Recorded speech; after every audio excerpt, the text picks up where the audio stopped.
Hi hello నమస్తే welcome to BRK money control. నేను మీ కీర్తి. ఈ రోజు మనతో పాటు ఉన్నారు amphi registered mutual funds distributor Srinivas Reddy గారు మనతో పాటు ఉన్నారు. సార్ని అడిగి మనకున్న డౌట్స్ క్లారిఫై చేసుకుందాం. నమస్కారం సార్. నమస్తే అండి. సార్, మ్యూచువల్ ఫండ్ కి ఎండోమెంట్ ప్లాన్ కి తేడా ఏంటి సార్? చాలా బేసిక్ క్వశ్చన్ మేడం ఇదైతే. సార్, కానీ చాలా మందికి తెలియదు. Yes, sir. ఎండోమెంట్ ప్లాన్ అంటే ఏంటి?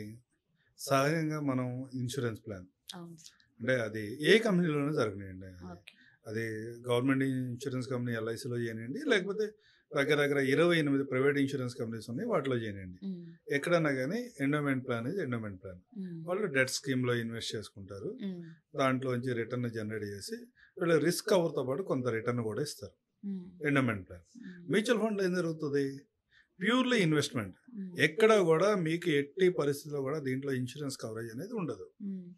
ఏ ప్లాన్కున్న దాని ప్రాపర్టీస్ కానీ, దాని అడ్వాంటేజ్ కానీ, డిసడ్వాంటేజ్ కానీ అన్నిటికీ ఉంటాయి. ఎల్ఐసి ఎండోమెంట్ ప్లాన్స్కి కొన్ని అడ్వాంటేజ్లు ఉన్నాయి, మ్యూచువల్ ఫండ్ కొన్ని అడ్వాంటేజ్లు ఉన్నాయి, అట్లాగే డిసడ్వాంటేజ్ కూడా ఉంటాయి.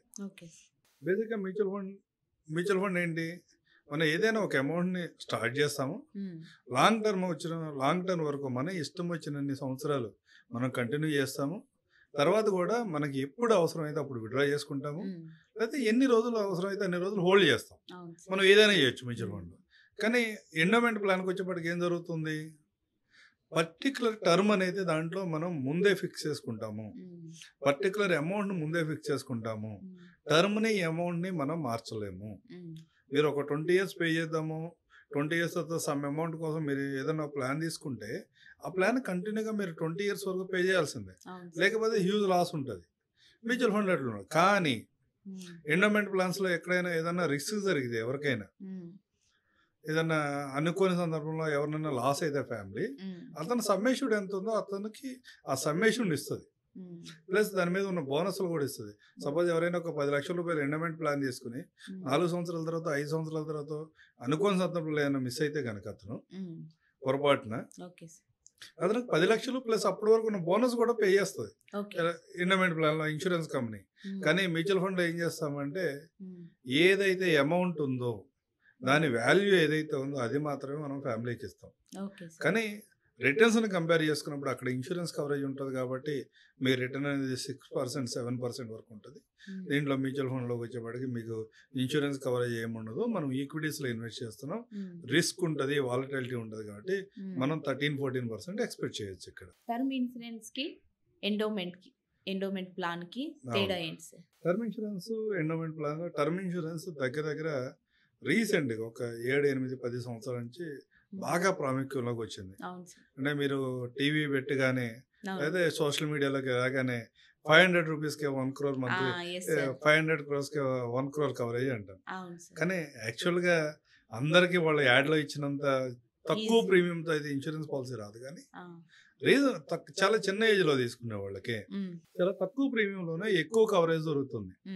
సపోజ్ ఒక 1 crore పాలసీ ఎండోమెంట్లో తీసుకుంటే అతను దగ్గర దగ్గర ఒక 3 లక్షల రూపాయలు, ఒక 30 years ఉన్న పిల్లవాడు ఒక 35 years కోసం ఏదైనా ప్లాన్ తీసుకుందామని ప్లాన్ చేసుకుంటే అతను దగ్గర దగ్గర ఒక 3 లక్షల రూపాయలు పే చేయాలి 1 crore ఇన్సూరెన్స్ కోసం. అతనికి చివరిలో ఒక 5 కోట్ల రూపాయల వరకు మెచ్యూరిటీ వస్తుంది.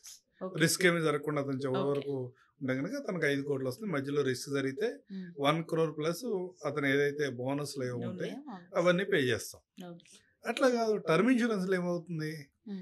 3 లక్షల రూపాయల బదులు only 30,000 rupees per annum pay చేసుకుంటే వెళ్తేనే అతనికి 1 crore ఇన్సూరెన్స్ కవరేజ్ ఉంటుంది. అంటే ఏ పాయింట్ ఆఫ్ టైంలో అయినా అతను కనుక పొరపాటున ఏదైనా ఇన్సిడెంట్ జరిగితే కనుక అతని ఫ్యామిలీకి 30,000 రూపీస్ పర్ యానంలోనే 1 crore కవరేజ్ దొరుకుతుంది. దీనివల్ల అడ్వాంటేజ్ ఏంటి?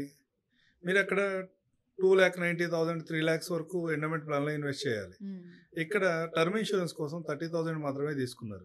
రెస్ట్ ఆఫ్ ది అమౌంట్ కనుక మ్యూచువల్ ఫండ్లో ఇన్వెస్ట్ చేయగలిగితే మీకు అదే టర్మ్కి మ్యూచువల్ ఫండ్లో ఏదైతే మీకు ఇన్సూరెన్స్ ప్లాన్లో ఏదైతే 5 కోట్ల వరకు మెచ్యూరిటీ వచ్చిందని చెప్తున్నామో ఇదే అమౌంట్ మ్యూచువల్ ఫండ్లో మీరు 35 years కనుక కంటిన్యూ చేయగలిగినట్టయితే మీకు దగ్గర దగ్గర 18 crore చేంజ్ మీకు రిటర్న్స్ వస్తాయి. ఓకే. 5 నుంచి 18 కోట్లు అంటే దగ్గర దగ్గర 13 కోట్ల రూపాయల వరకు వేరియేషన్ ఉంటుంది. వేరియేషన్. అంటే జస్ట్ 13% క్యాలిక్యులేషన్లోనే ఓకే.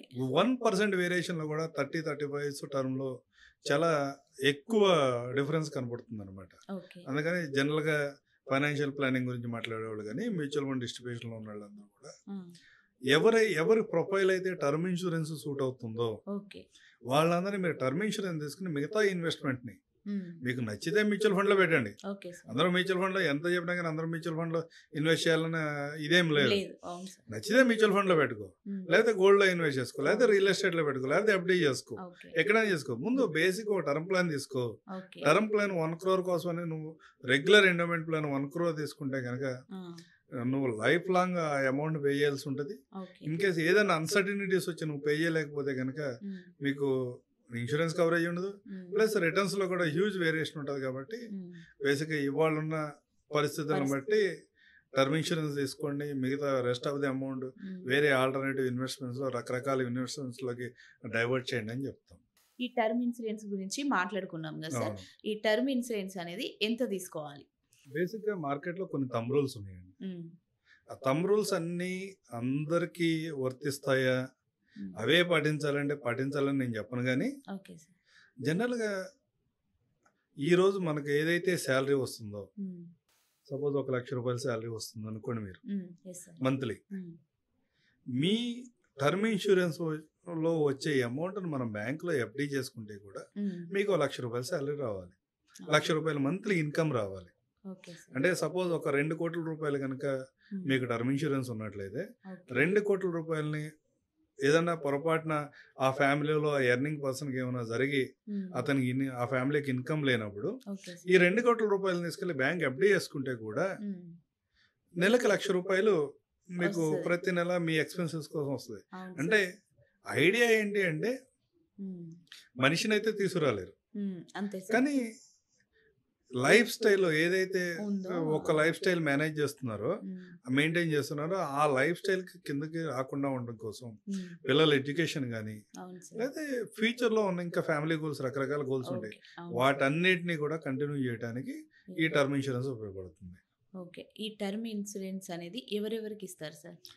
టర్మ్ ఇన్సూరెన్స్ ఎవరికి ఇస్తారు అంటే అందరికీ ఇస్తాం, ఓకే. కానీ హెల్దీగా ఉన్న పర్సన్స్కి, ఉమ్.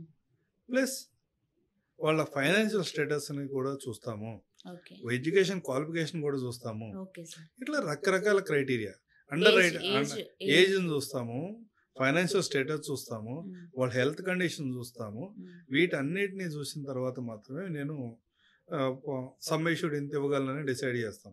ఉమ్. కొన్ని సందర్భాల్లో చిన్న చిన్న ప్రాబ్లమ్స్, బీపీ, షుగర్ ఓకే. నార్మల్గా ఓకే సార్. ఉన్న వాళ్ళకు కూడా, ఉమ్. అంటే జస్ట్ బోర్డర్లో ఉన్న వాళ్ళకు కూడా ఉమ్. వాళ్ళకి బేసిక్ ప్లాన్తో ఇవ్వలేం. ఉమ్. వాళ్ళకు కూడా ఎక్స్ట్రా ప్రీమియం కలెక్ట్ చేసుకుని ఇస్తాం. ఉమ్. అట్లా కాదు, ఎర్నింగ్ ఎంత చేస్తున్నాడు అన్నది కూడా మ్యాటర్. ఉమ్. సపోజ్ ఒక 10th క్లాస్ చదువు కంప్లీట్ అయిన వ్యక్తి, ఉమ్. అతనికి ఒక 20 లక్షలు 30 లక్షల రూపాయలకు ఇన్కమ్ ఉంటే, ఇయర్లీ ఇన్కమ్ ఉంటే, అతనికి నేను 1 crore టర్మ్ ఇన్సూరెన్స్ ఇస్తా. ఉమ్. 12 లక్షల కంటే ఎక్కువ ఉన్న సందర్భాల్లో ఉమ్. 10th క్లాస్ పాస్ అయిన అతనికి కూడా నేను టర్మ్ ఇన్సూరెన్స్ ఇవ్వగలుగుతా. Okay sir. అట్లాగే అదే 1 crore ఉమ్. ఎవరైతే బీటెక్ పీజీ కంప్లీట్ చేశాడో లేకపోతే గ్రాడ్యుయేషన్ కంప్లీట్ చేశారో ఉమ్. వాళ్ళకి 3 నుంచి 4 లక్షల రూపాయల సంవత్సరం ఆదాయం ఉన్నా కానీ ఇస్తా. ఓకే అంటే సార్. అంటే ఇవన్నీ నేను ఏం చేస్తానంటే వాళ్ళ లైఫ్ స్టైల్ ఎలా ఉంటుందో చూసి దాన్ని అండర్ రైటింగ్ చేసుకుంటున్నాను అనమాట. ఉమ్. అంటే ఏం చదువుకున్నా హైయర్ ఇన్కమ్లో ఉన్న వాళ్ళు వాళ్ళ లైఫ్ స్టైల్ని జాగ్రత్తగా మేనేజ్ చేస్తారు. ఉమ్. ఇన్కమ్ తక్కువ ఉన్నా, కొంచెం క్వాలిఫికేషన్ ఎక్కువ ఉన్న వాళ్ళు వాళ్ళ లైఫ్ స్టైల్ని పద్ధతిగా మేనేజ్ చేస్తారనే ఉద్దేశంతో ఇన్సూరెన్స్ కంపెనీస్ రకరకాల అండర్ రైటింగ్ గైడ్ లైన్స్ పెడతాయి. ఉమ్. వాటిని ఫాలో అయ్యి మాత్రమే మనం ఇన్సూరెన్స్ పాలసీలు ఇవ్వగలుగుతాం. ఉమ్. అట్లాగని నా దగ్గర అమౌంట్ ఉంది, ఉమ్. నాకు ఒక 10 కోట్ల రూపాయల పాలసీ ఇవ్వంటే ఉమ్. ఇవాళ ఇవ్వడానికి ఏ ఇన్సూరెన్స్ కంపెనీస్ రెడీగా లేవు. Okay sir. ప్రతి కంపెనీ కూడా ఏదైనా హయ్యర్ సమ్ ఇష్యూస్ కనుక ఎవరన్నా తీసుకుందాం అనుకుంటుంటే ఉమ్. రీఇన్సూరర్ కూడా యాక్సెప్ట్ చేస్తే మాత్రమే మీకు ఇన్సూరెన్స్ పాలసీలు ఇష్యూ చేస్తున్నాయి, కానీ ఓకే. డైరెక్ట్గా ఇష్యూ చేయట్లేదు. ఓకే. అంటే సమ్ ఇష్యూడ్ ఎక్కువ పెంచుకుంటే వెళ్ళిన కొద్దీ అండర్ రైటింగ్ గైడ్లైన్స్ కూడా కొంచెం స్ట్రెంథన్ అవుతాయి. ఉమ్. అవన్నీ మీట్ అయినప్పుడు మాత్రమే మనం పాలసీలు ఇవ్వగలుగుతున్నాం. Okay sir. మంచి ఇన్ఫర్మేషన్ ఇచ్చారు. Thank you so much sir. Thank you అండి.